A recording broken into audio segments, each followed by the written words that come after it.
பவிஸ் kitchen. இன்னைக்கு பவிஸ் கிச்சனில் நம்ம வெள்ளை பணியாரமும் தக்காளி வச்சு ஒரு கார துவையலும் செய்வோம் ஃப்ரெண்ட்ஸ். வாங்க எப்படின்னு பார்க்கலாம். அதுக்கு 1.25 கப் இல்லை டம்ளர் ஏதோ ஒன்று உங்களுக்கு தக்கப்படியான அளவில் எடுத்துக்கோங்க. அரிசி, பச்சரிசி 3/4 கப் இட்லி அரிசி,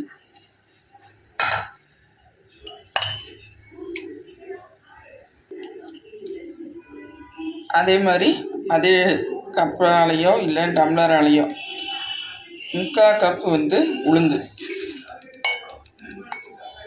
இதில் தண்ணி ஊற்றிடும். தண்ணி ஊற்றியாச்சு. இது ஊறட்டும். அதுக்குன்னு நம்ம தக்காளி கார துவையலுக்கு வேணுங்கிறத எடுக்கலாம். இப்போ மிக்ஸி ஜாரில் சேர்த்துடலாம்.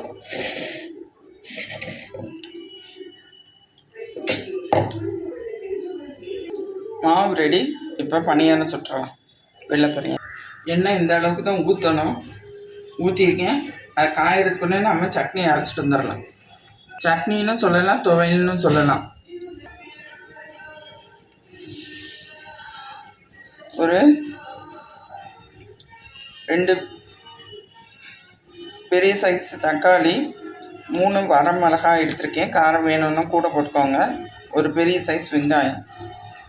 இதை எடுத்துட்டு இதுக்கு தக்கப்படியான உப்பு. இப்போ சட்னியை தணிச்சிடலாம். 1 ஸ்பூன் கடுகு உளுந்து.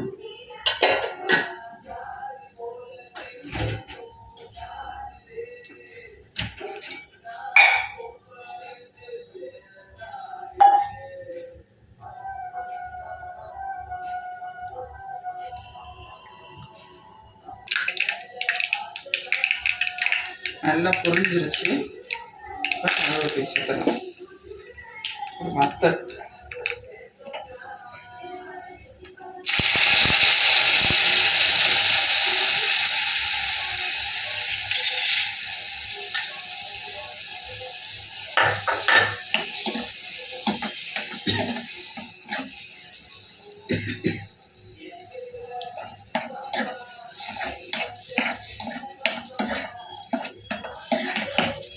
வெள்ளை பணியாரம் செட்டிநாடு ஸ்பெஷல்.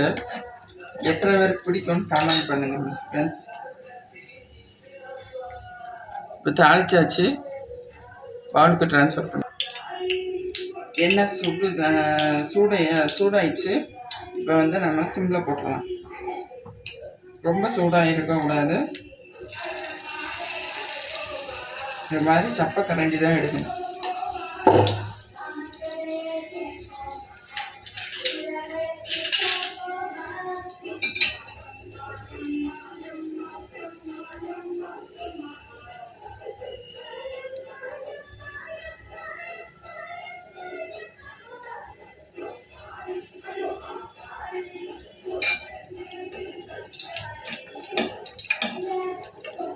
இப்போ திருப்பி போட்டுடலாம். நான்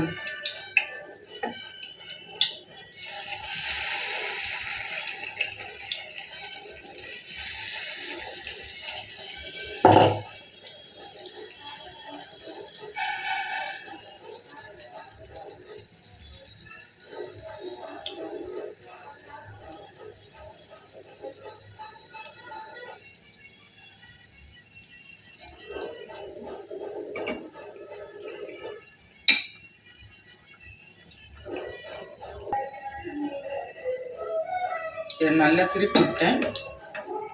இது இப்போ வெந்துருச்சு. எடுத்துறோம்.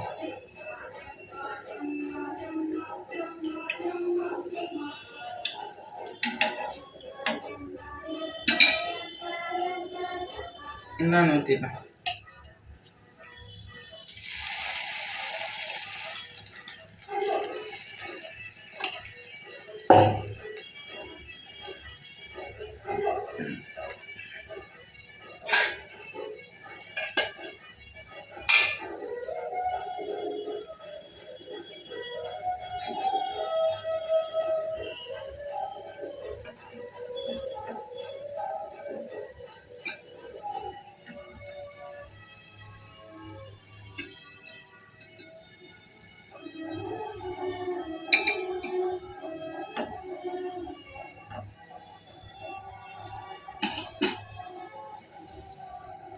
வெள்ளை பணியாரமும், செட்டிநாடு ஸ்பெஷல் வெள்ளை பணியாரமும், தக்காளி கார சட்னியும் ரெடி. இல்லைன்னா துவையல் கூட சொல்லலாம். கா தக்காளி கார துவையலும் ரெடி. பாய் ஃப்ரெண்ட்ஸ், இன்னொரு வீடியோவில் சந்திப்போம்.